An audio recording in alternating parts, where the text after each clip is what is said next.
দীনেশ কার্তিক জানতেন না তার জীবনের এত বড় এক ঝড় অপেক্ষা করছে তার জন্য।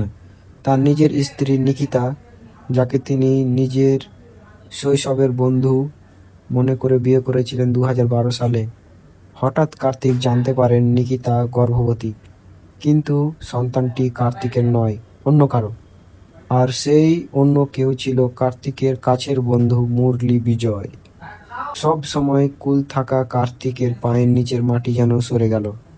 একদিকে নিজের স্ত্রী বিশ্বাসঘাতকতা করেছে, অন্যদিকে নিজের সহ-খেলোয়াড় বিশ্বাসঘাতকতা করছে। এটা জীবনের সবচেয়ে বড় ধাক্কা কার্তিকের। কিন্তু কার্তিক কোনো ঝামেলা করেননি, কোনো কাদা ছোড়েননি। তিনি চুপচাপ নিকিতাকে তালাক দেন।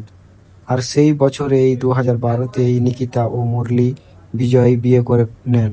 এই কঠিন সময়ে কার্তিকের জীবনে দেবদূতের মতো একটি মেয়ে এসে পড়েন। তার নাম দীপিকা পল্লিকল, এক চ্যাম্পিয়ন প্লেয়ার।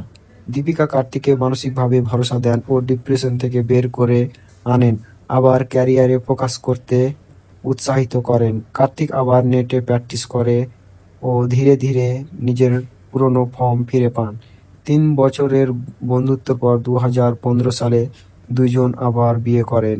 এরপর সত্যিই দীপিকা তার জীবনে গুড লাক প্রমাণ হন।